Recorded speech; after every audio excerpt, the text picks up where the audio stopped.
Hey everyone, my name is Mike with Cronus, and I just wanted to welcome you to our event, How to Humanize the Workplace, Improving Employee Engagement and Culture.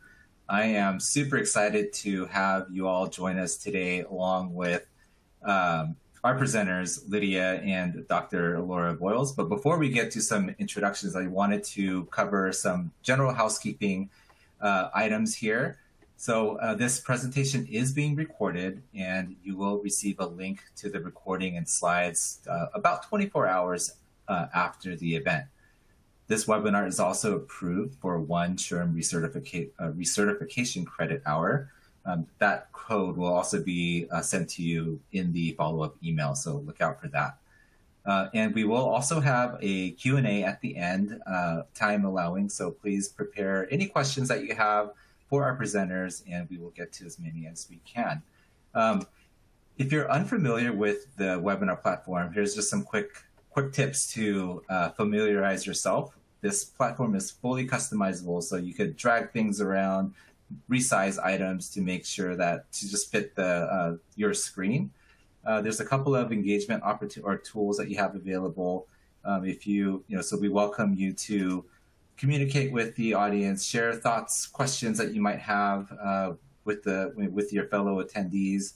We love to hear any reactions. So if you love or hate something that is being shared, please share them here. And then at the end of the presentation, we welcome you to participate in the post-webinar survey. So regarding our presenters, so I'm super excited to have Dr. Laura Boyles. She's an industrial organizational psychologist and people scientist with TINYpulse by Limeade.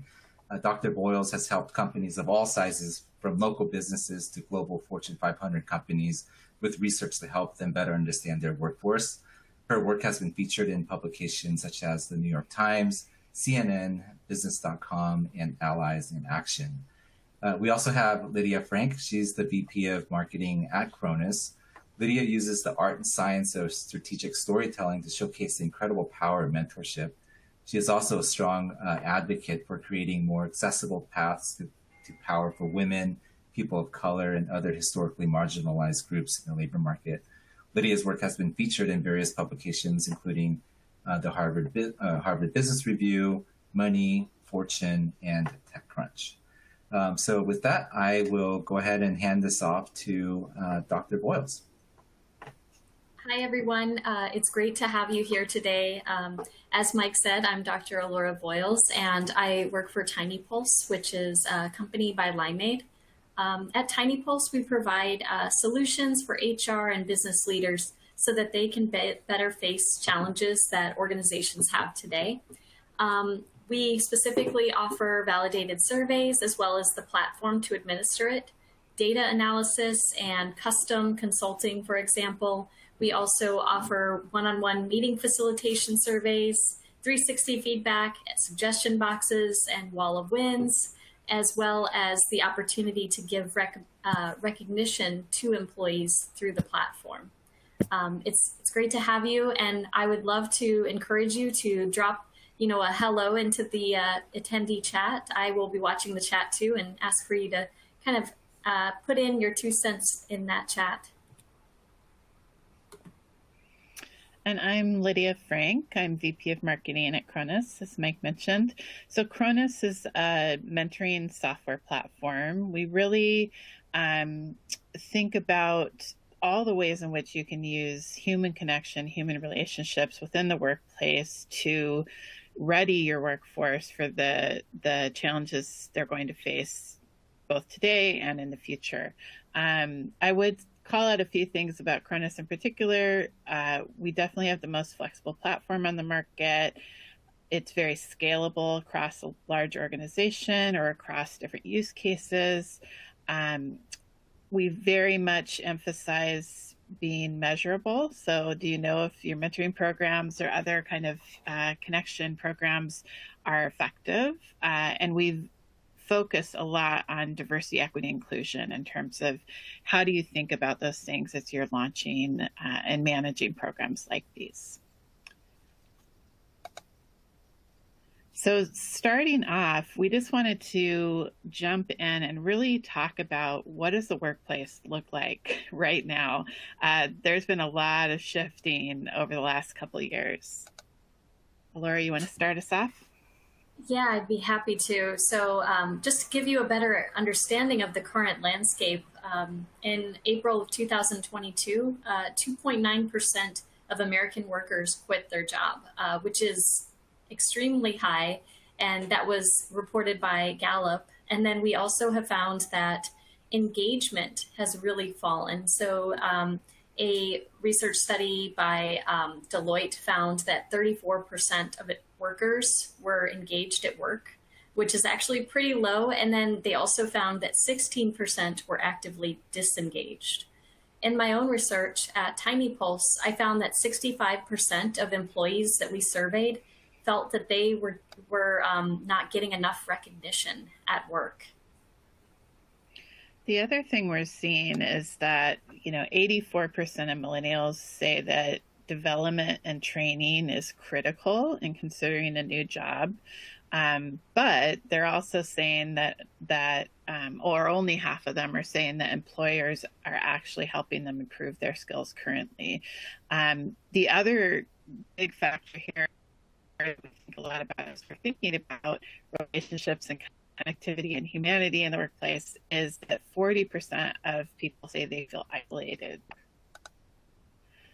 So starting off, with that context, Laura and I talked a lot about what we wanted to cover, and setting the stage a little bit here. We wanted to talk about why employees have left organizations. We're all dealing with all of these stories out there, talking about the Great Resignation, feeling the pain of employees choosing to go elsewhere. And some of the reasons they're leaving aren't really new. Low pay has opportunities, lack of advancement opportunities, feeling disrespected can show terms of a manager relationship or kind of a toxic work culture or perception of that. But the last two, childcare issues and lack of flexibility, have particularly really risen recently with the onset of the pandemic.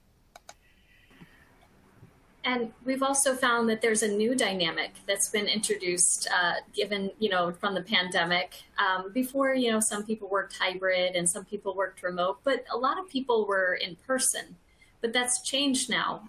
Many more people are having these flexible work arrangements, either remote or hybrid. And in my research at TINYpulse, we wanted to examine how a match or mismatch between your work arrangement and your preference would influence employees. So for example, I want to work remotely and I do work remotely, so that's a match. If I wanted to work remotely, but I was working in person, that's a mismatch. So I want to try a new tool here. It's the pulse check, and I'm going to send a pulse check to you. Give a thumbs up if your work arrangement matches your preference. So you're working how you want to. Thumbs down if it doesn't. So I'm going to try sending it.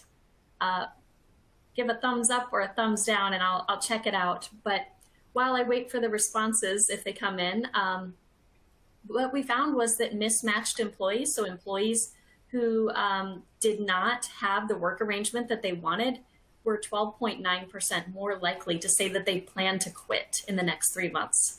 So if you are an HR leader or a business leader, this is really relevant when you make policy around work arrangements. I'm going to end this pulse check so we can see, but it looks like 66 say they have a work arrangement that matches their preference. 19 say their work arrangement does not match their preference. So be aware of how that affects you and how it affects your employees. And I did see a quick question from a participant, Adele, who was asking if the stats we shared earlier were all US based. They are. Yes, thank you for that question. So we talked about why employees have left organizations over the last year or so. What I found really interesting in a recent article I was reading referencing Gartner's chief of research, Chris Howard, was he was really talking about the Great Resignation being the symptom, not the cause. And really, they've been digging in to try to understand how attitudes toward work have shifted during the pandemic. So this chart you can see in this slide, and these slides will be shared after the presentation, is really showing that a lot of work attitudes and kind of expectations from employees have shifted in terms of how they want work to fit into their life. You know, where do they want to be working from in terms of work location? You know, how much do they want to be contributing to society? What expectations do they have of their employer? And so he had coined this as really it's the Great Reflection versus the Great Resignation. I thought that was kind of interesting. And this quote here from him really resonated for me, that the pandemic has kind of stretched this piece of elastic so far it can't snap back. And he also was calling out that people don't want it to go back, that many are developing a new sense of self-awareness, of worth, and they won't easily forget if they felt undervalued during this time. The other thing I really wanted to call out was belonging. So as a concept, we all are talking about that a lot in organizations. And when we're thinking about why people are leaving and why they might stay, belonging has bubbled to the top for many organizations. So Deloitte's most recent Human Capital Trends report called out belonging as the top human capital issue that employers face currently. 73% of employers say that fostering a sense of belonging is important to their organization's success. 93% agree that a sense of belonging drives organizational performance. And really creating this sense of belonging where employees truly feel like they belong, where they fit the organization fits them. It's critical as we're trying to retain talent and really create that organization that's ready to meet the challenges of the future.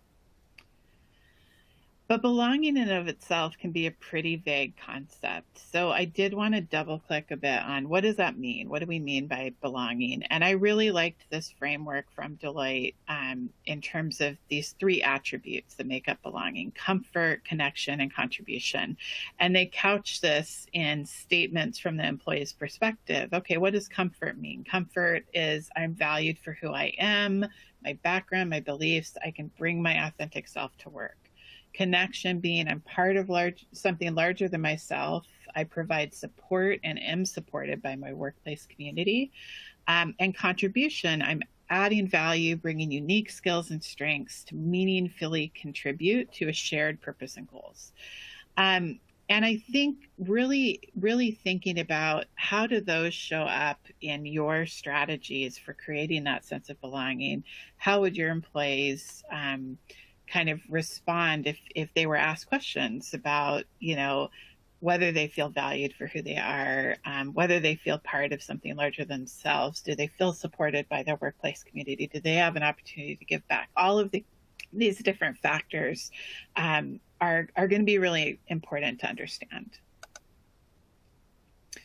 So one thing that we really talked about as we were putting this together too is how critical human connection is to all of this. When you're trying to create a sense of belonging and you're trying to really think about what keeps employees happy and productive and at your organization and contributing, it's really other people, right? It's human connections, it's human relationships that help us do the work that we need to do.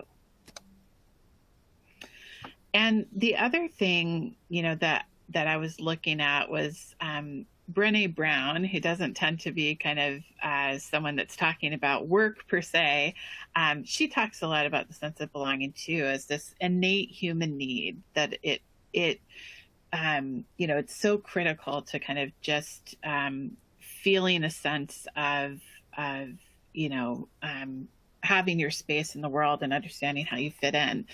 However, it does really show up in our professional spaces, as we just talked about. And the core of belonging are those human connections. We have to be vulnerable if we're trying to belong to a group. We have to be present. We have to have hard conversations, to share joy and pain together, to get curious. all while interacting with this group to which, we want to belong. And so we do have to think about like how that shows up in the workplace. How do we build and form those human connections to foster that sense of belonging at work?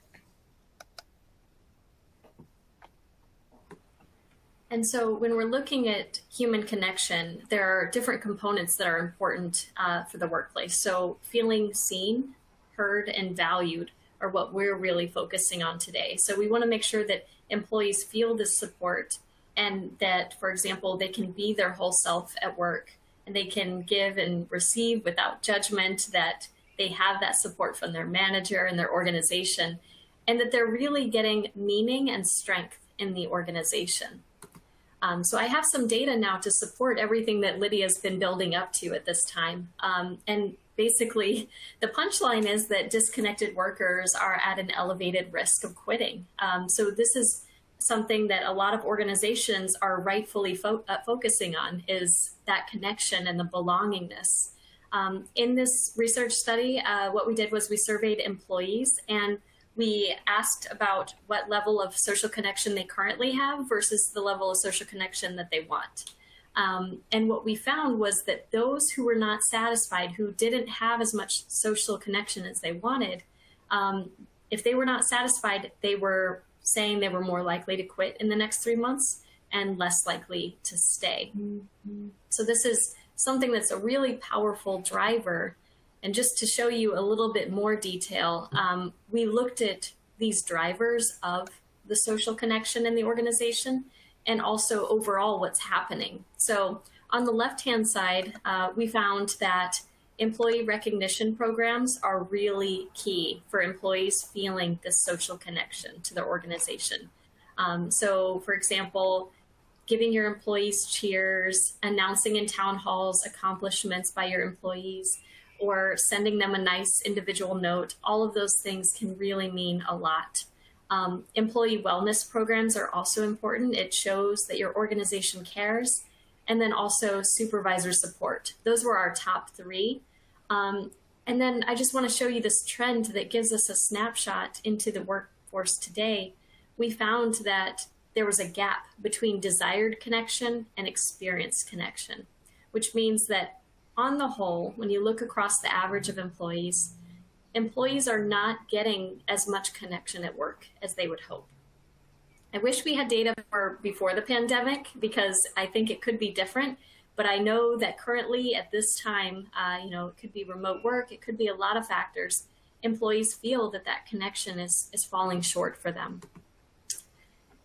And so to get more into how to get this connection and how to feel or have employees feel like they belong, we want to focus on feeling seen. So what does it mean for employees to feel seen? This means that they can bring their whole self to work and be, whole human beings and be honest about their life and their circumstances without having to hide things. Or if they make a mistake, that their manager accepts them and works with them. And that they're recognized for their value just beyond what they can do. I have to say that as a personal experience, when I was working as a fast food worker, we had a manager come in and say, well, maybe we should just fire everyone and start over. They said that during a meeting. And I have to say, like, the feeling of someone explicitly telling you you are very replaceable and they don't need you, it's very demotivating. So it's really important to make your employees feel that they matter and that they're seen and they're valued. In contrast, they feel unseen when they have to leave themselves at the door, or they have to code switch. They have to change how they speak, how they present. I was recently in a discussion panel for allies to women of color, and one of the panelists discussed this issue of Zoom and the Zoom environment and how people of color feel that they have to curate their backgrounds very carefully so that, people at work will see them as professional and will respect them and not be put off by, their choice of art or decor or, whatever background noise, or, we all have like kids and cats and dogs and things like that. They feel more pressure and ultimately you want employees to be able to feel seen and have their whole life comfortably, available without having to, hide things. So employees want to feel also that their contributions are acknowledged. So recognizing their identities, it's so important for feeling seen. So now, just to better understand how you're running things in your organization, I would love to know, do you currently conduct regular employee surveys? So we're going to send out a poll for you to respond. Speaking of cats.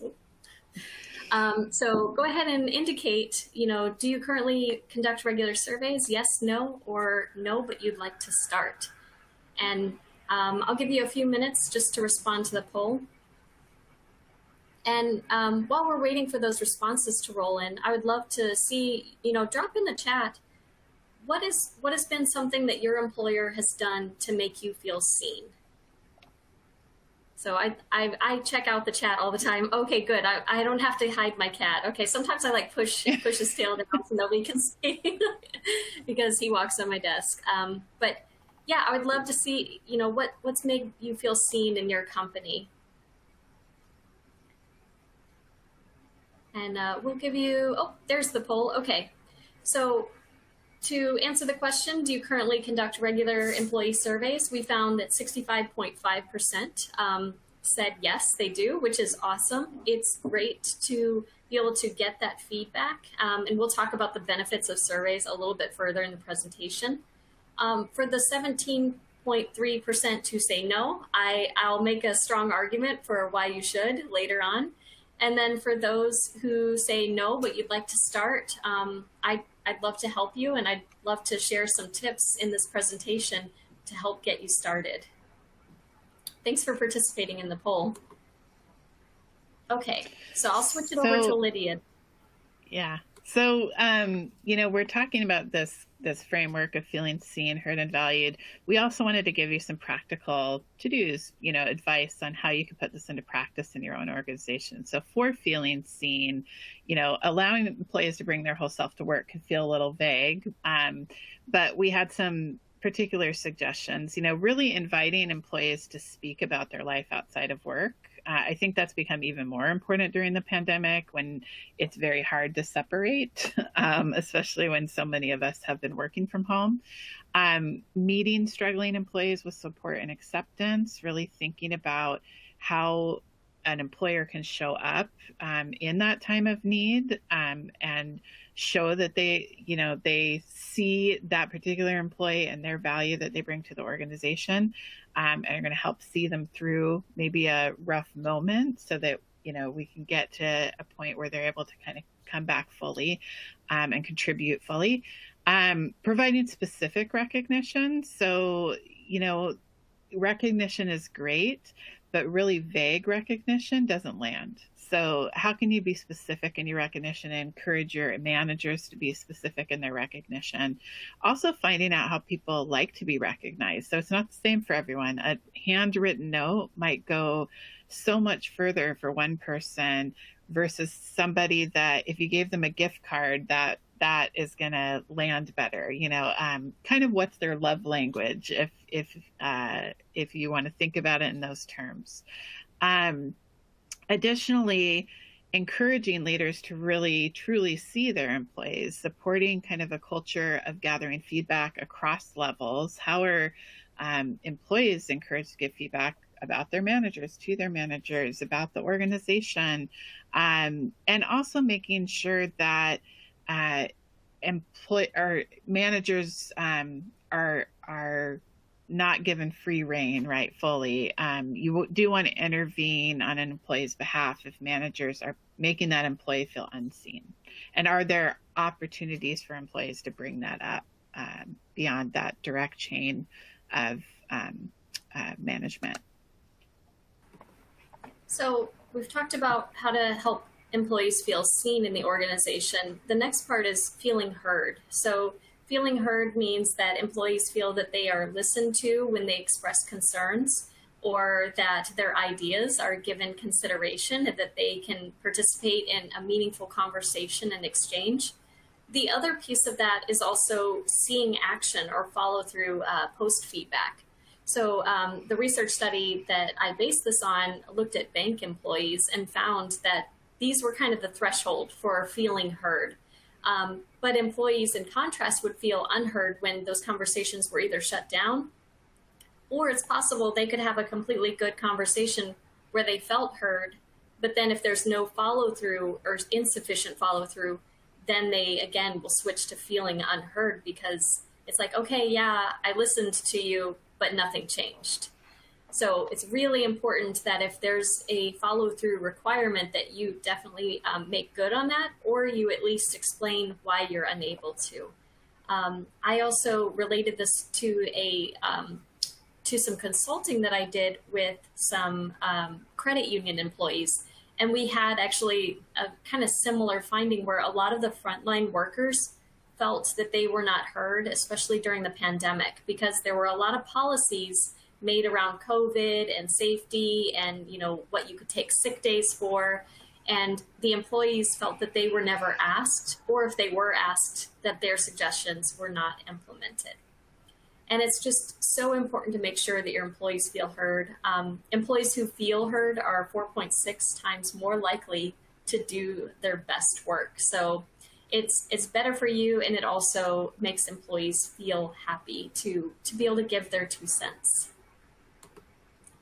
And so one of the best ways to help employees feel heard is to administer surveys. This gives them the opportunity to give anonymous feedback. Another way also is, for example, like stay interviews and doing manager one-on-ones. But the thing to know is that employees in those situations may not always feel comfortable telling everything. They may feel a fear of retribution, or they just may not feel kind of protected by anonymity. So in an anonymous survey, employees get the opportunity to give their true kind of expectations and their true concerns. And we found that when organizations give employee surveys and then respond to that feedback, they have better retention rates, lower absenteeism, better productivity, and overall the organization performs better on the whole. And just the fact that you are conducting surveys and you're communicating, hey, we want to know what you think and we're going to make changes based on what we hear, that has a really positive message for your company. I will say one caution. Don't administer a survey if you do not intend to do anything based on the results. That becomes very disempowering to employees. So that's my one caution. You have to be ready to follow through.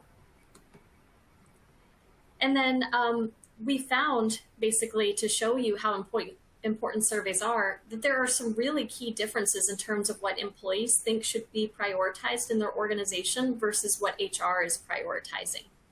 And some of this may be due to, differences in views in the organization. So for example, if you look at the HR priorities, so we asked HR leaders, what are your top priorities?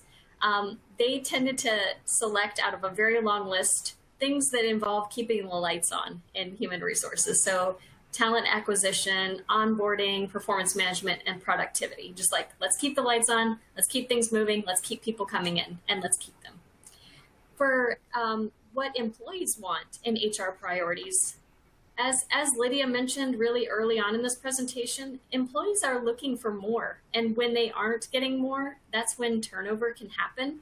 So employees are looking for more mental health support, well-being support. They want to feel safe in their organization. They're also looking for social justice. And then one of the final ones is also vaccine policies. Though I will tell you, the trend has been kind of petering out over time. Vaccine policies are not as much of a concern for employees.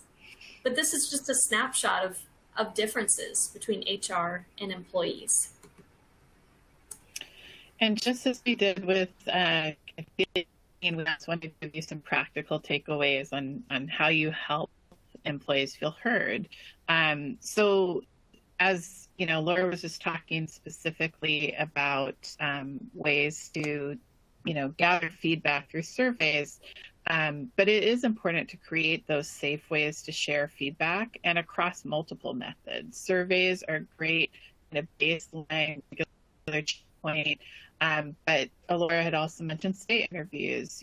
Can you also conduct this with both champions and detractors? Like how can you really understand for the people that maybe stir the pot a little bit, what are their key concerns? Because even if they're kind of the squeaky wheel, it might be representative of some folks that aren't speaking up.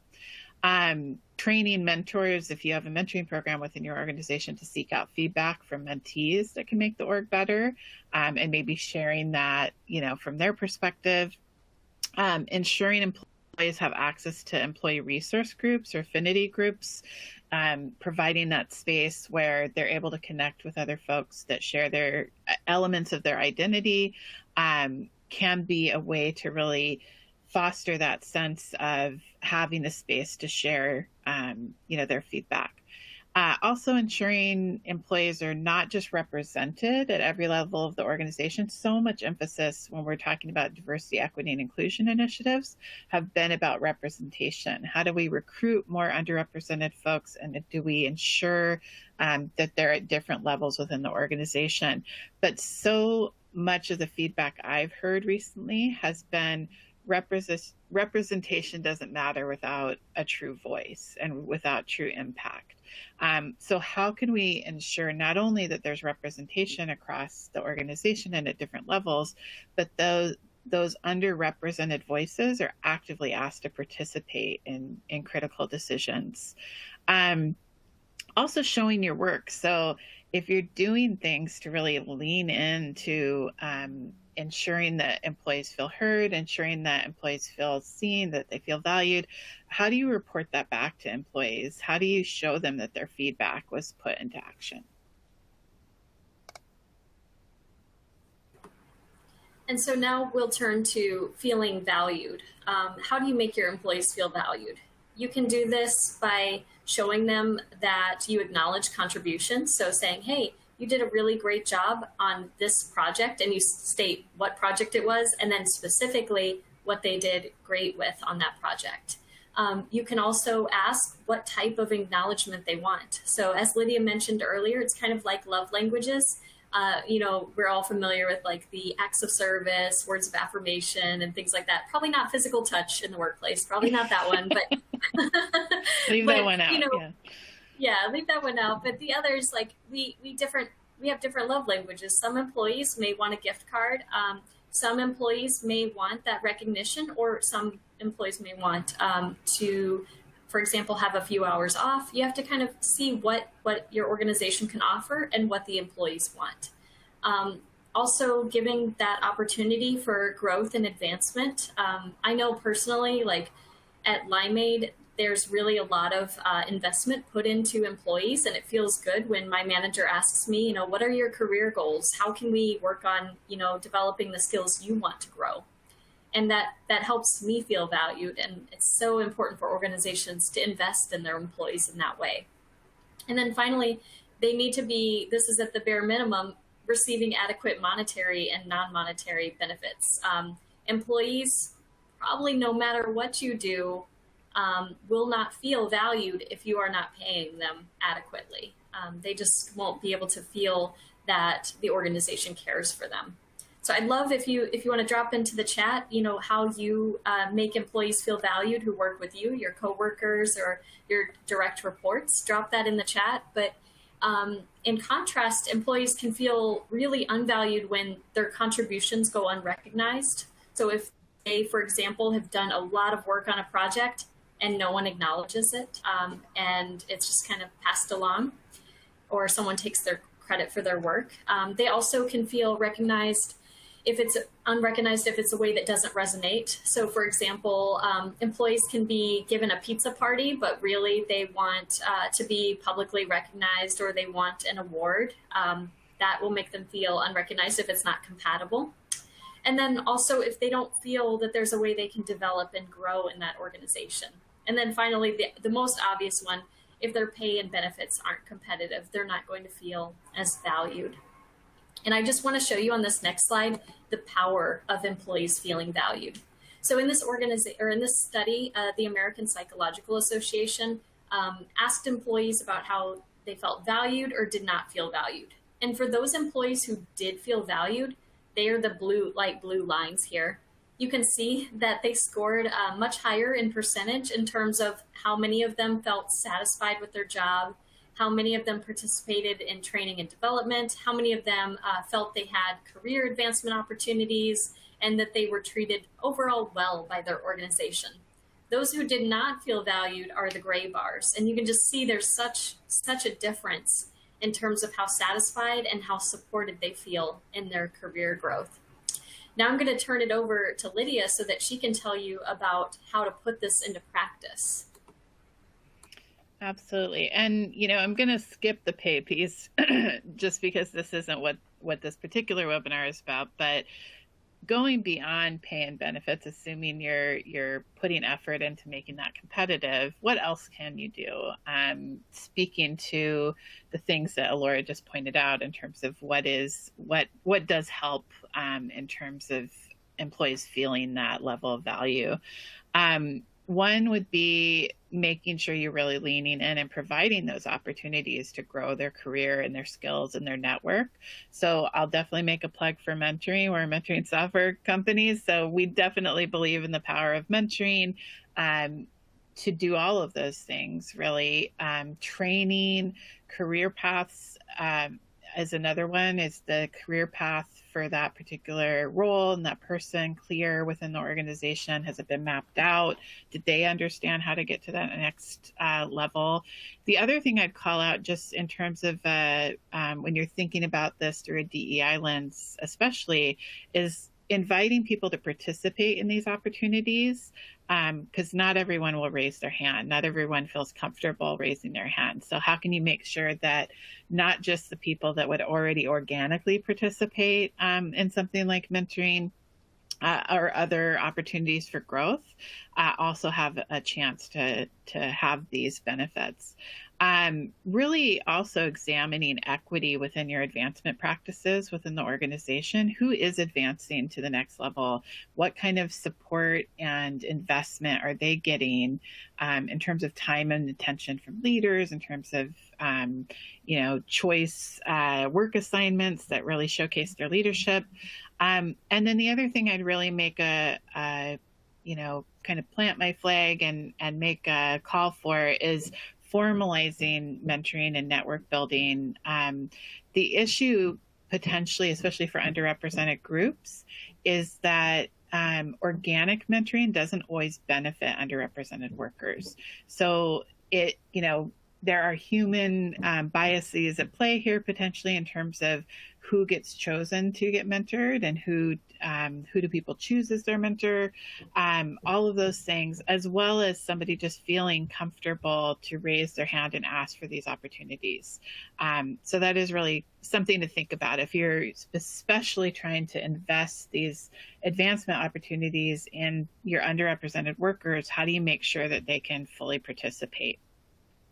Additionally, the frequency and method of recognition matters just as much as specificity. So we talked about how important it is to be specific instead of just vaguely, good job, good job what? Good job on what specifically? But it's also important to have frequent recognition. Are you encouraging managers and employees in general to kind of carve out that time for gratitude? Can they put a reminder on their calendar? Really making space for that. Also asking employees how they prefer to receive recognition is something that I do. For example, with new employees on my team, I tend to have an interview right at the beginning of our working relationship. And part of that, getting to know each other and understanding motivation and all of those things, is that I do ask, how do you prefer to be recognized? Would you like me to recognize you privately versus publicly? Some people are really embarrassed by public recognition, and understanding that about that person, as well as kind of the mode of recognition. The nice thing with the fact that we're going to send you these slides afterward is that you don't have to read this right now, and I don't have to read it to you. But we did want to really think about this framework that we were talking about in terms of feeling seen, feeling heard, feeling valued, and how that can show up in different relationships within the workplace. How does that show up for leadership, for managers, for the team, for mentors and mentees in terms of that relationship, for a work best friend? We've kind of all heard about this concept, I'm sure, lately, how important it is to feel like you have that confidant at work. What could all of these different roles within the workplace do to ensure that people around them are feeling seen, heard, and valued? So we will give you these slides, and you can take a look at these suggestions and see if they might be a good fit for your organization too. So moving into this next piece, all of this really is leading us to employees wanting a different type of employee value proposition. It's called employer value proposition, sometimes employee value proposition, employment value proposition, whatever you call it. Essentially what this is the unique set of benefits that an employer receives in return for their skills, capabilities, and experience that they're bringing to your organization. They're putting an effort to do a job for you. What are they receiving in return? And sometimes it's termed as with them, like what's in it for me. But essentially it is that exchange. And the traditional EVP has really centered around these types of concepts: compensation, benefits, the culture of the organization, career advancement opportunities, and the work environment. However, what we're really seeing from employees, especially with all the data that we've just looked at, is they want something more. They want something more human. They want to be seen for their whole selves in and out of work, and they are asking for more from their employees, their employers. They're really thinking about that relationship. I thought that this framework from Gartner was pretty interesting, and they're framing this as kind of the human deal. How is the EVP evolving? But I thought it was a pretty interesting kind of framework to think about. Is what's being asked for are deeper connections, that human connection piece we're talking about, radical flexibility, really wanting so much more than has been provided in the past. Personal growth, like how am I evolving, not just professionally but personally. Well-being, how am I being cared for as a person and a worker within this organization, and shared purpose. And the surviving piece, is really that monetary compensation. Yes, I need pay and benefits in order to survive and kind of get through life. And that's what I would expect from a job. But these other components really are in that thriving bucket. How do you get to a point where people don't just feel like they're surviving, but thriving at your organization? And the one thing I wanted to point out when we're thinking about this in the context of what we do at Cronus, we think a lot about it from an employee life cycle perspective. How are you thinking about these different factors across the employee life cycle?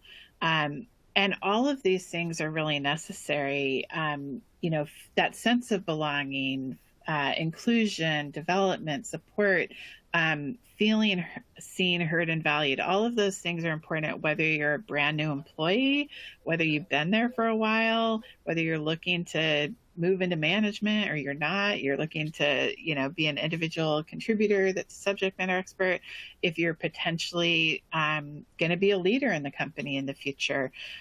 All of those moments are so critical.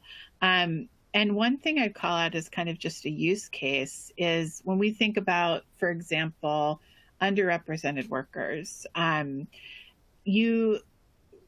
So much of the effort around DEI in the past has really been focused on recruiting for underrepresented workers. How do we hire to create a more diverse organization? The challenge that so many organizations have been feeling, especially in the last couple of years, is not being able to retain that talent.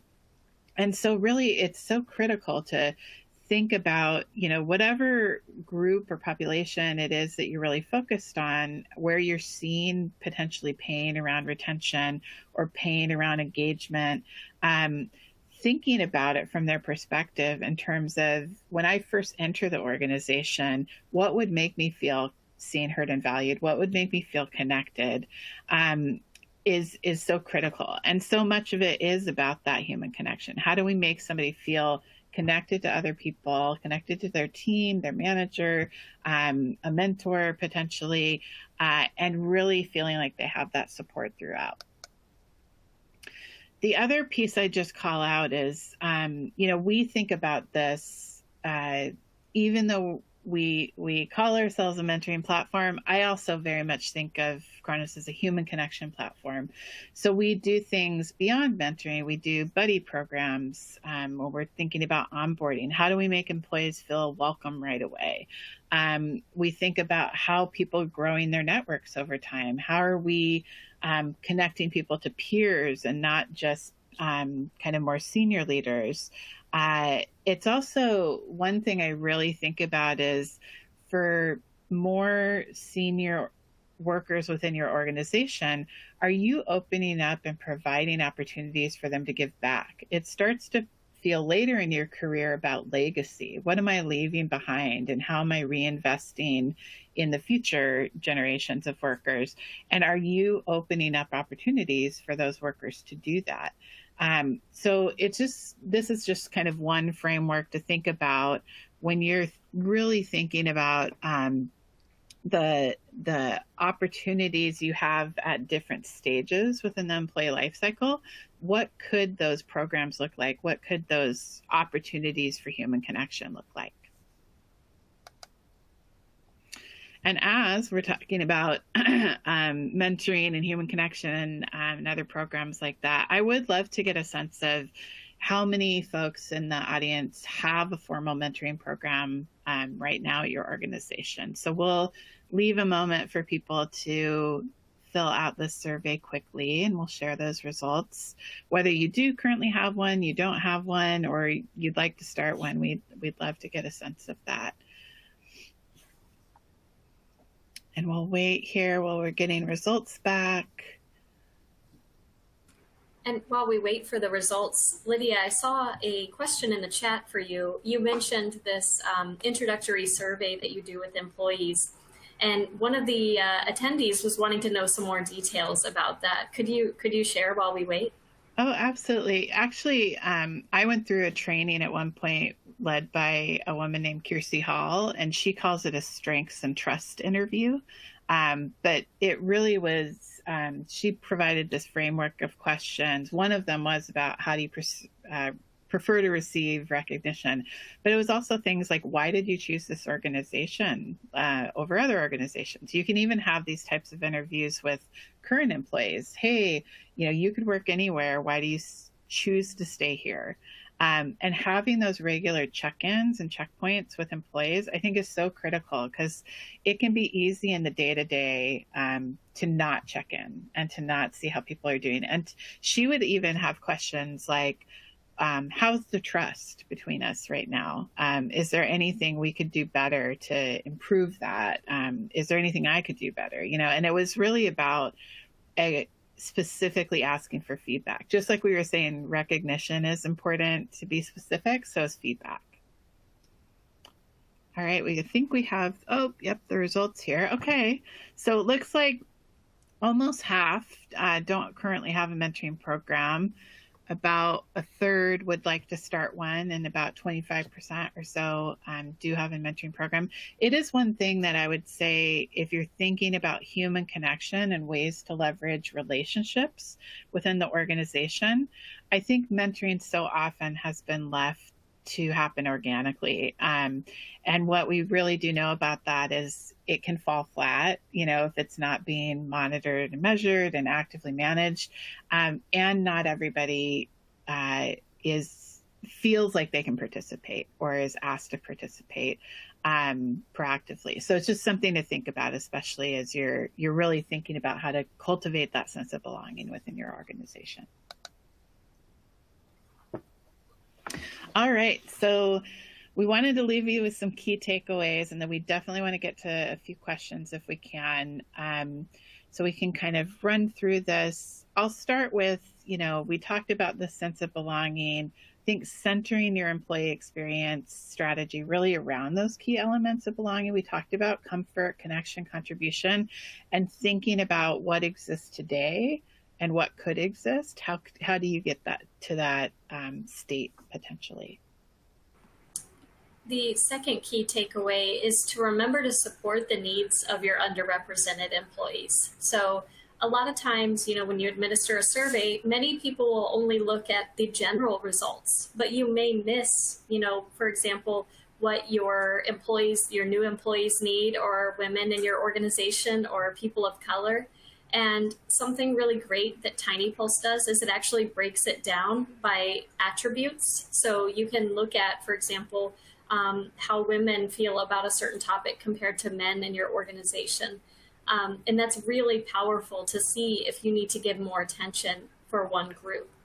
The other one is to really look at each stage of that life cycle. So from the very beginning, when your employees are, or we could even say even before that, your candidates are, needing your organization, making sure that they feel seen, heard, and valued all the way through their progression in the career. And then, as we talked about too, every organization has an employment value proposition. There's some exchange going on there between what your workers are putting in terms of their effort and what you're providing to them. But how can you think about humanizing that EVP to meet the current needs of employees and what they're asking for today to truly thrive as whole people? All right. We do want to get to questions. Mike, are there any particular ones that you call out? Yeah, Lydia, there are tons of great questions that came in. I just wanted to also say that I loved reading the chatter in the attendee chat. If you missed the name of Laura's cat, it's Gannon. So be sure to love that. Let me start with this question. So someone asked, how do you meet the needs of a struggling employee? The support that some need is not something we can offer. I have been in many situations where an employee is losing housing or is in desperate need of money, and it gets awkward when you can't help them, but you are also the person that gives them pay raises.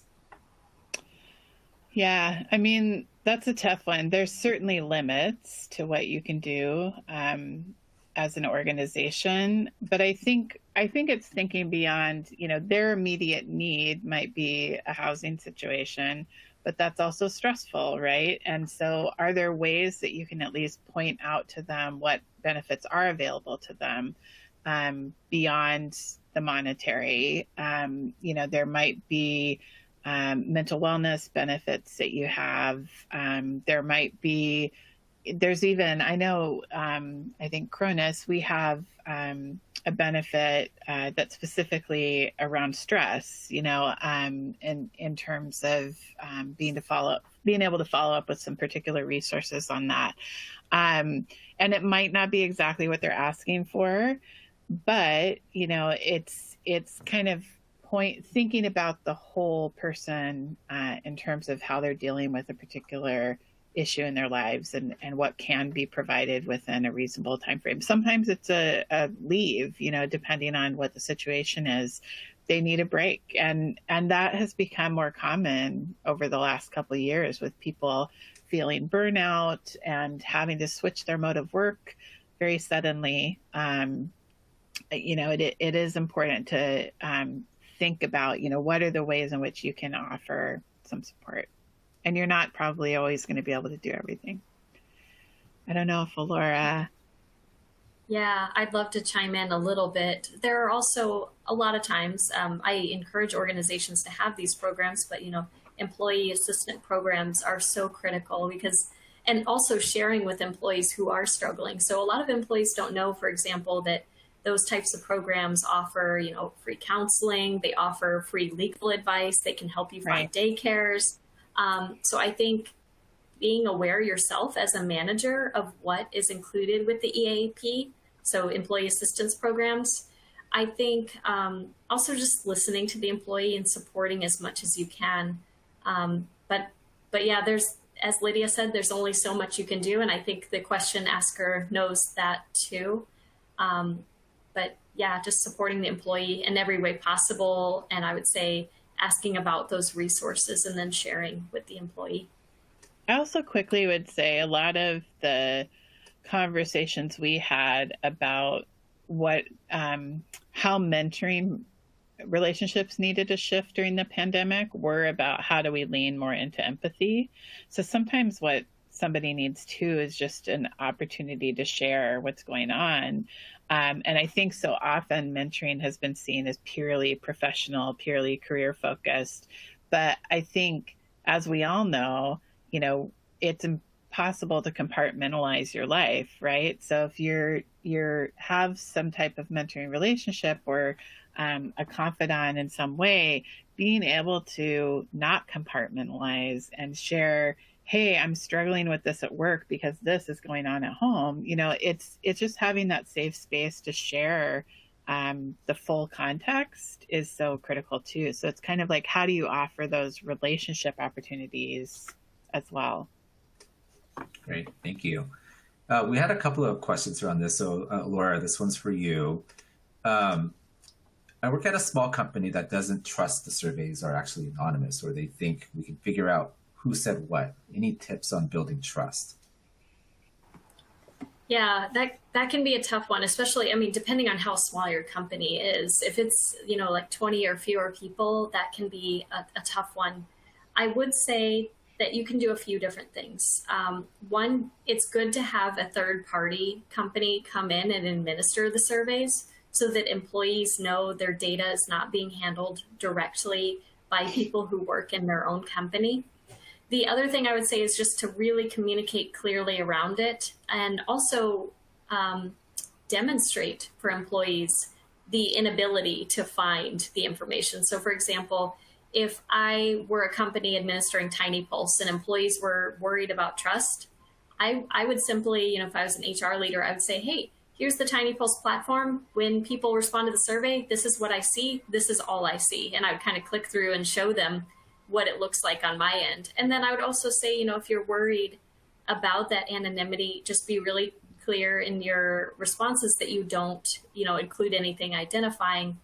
But ultimately, I would emphasize we're doing this survey because we want to do better. So that's how I'd handle it. It can be tough, though, if you are already working against a culture that is already mistrusting. So if they already do not have that trust, it can be an uphill battle. But I would say start with a small survey that is not on a very controversial topic, but then demonstrate that you're listening and share back the results, emphasize that they're anonymous, but then say, hey, we got these results and this is what everyone is saying and here's what we're doing. And that can start to build the trust. Now, don't start out the gate with like your most controversial topic. In a lot of companies, that's like work arrangements right now, but start with something small and just build that trust over time. Thank you for the question. Great, thanks, Laura. Lydia, this question is for you. This is when you're talking about feeling heard and putting it into practice. Can you elaborate on stay interviews? Yeah, absolutely.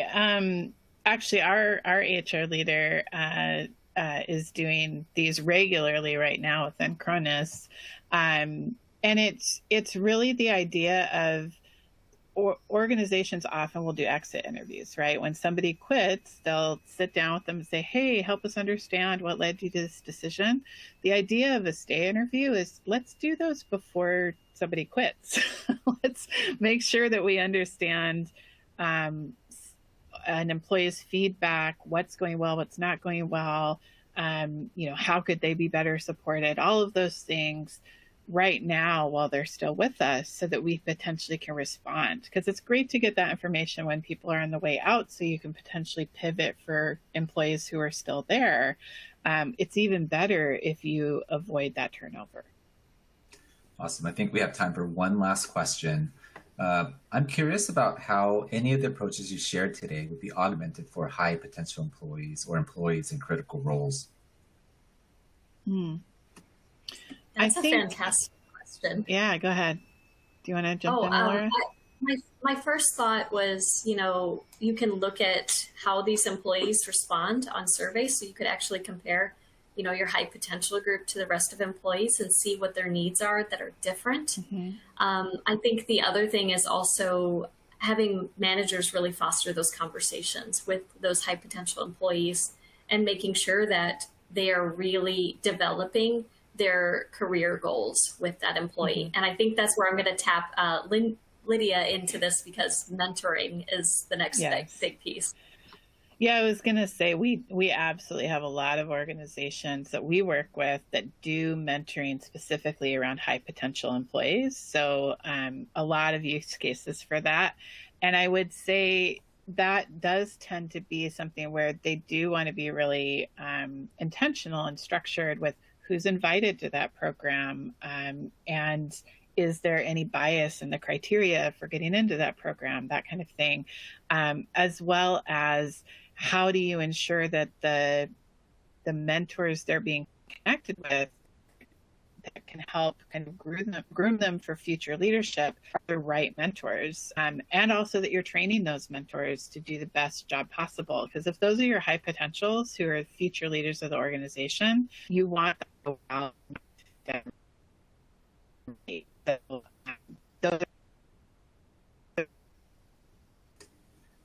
All right. Thank you, Lydia. So many great questions. I'm sorry we don't have more time to get to it, but we are at the top of the hour. Thank you so much, Lydia and Dr. Boyles, again, for your time and expertise. Thank you to the audience for spending an hour with us. Please go and enjoy the rest of your day or night. Thanks, everyone. Thank you all.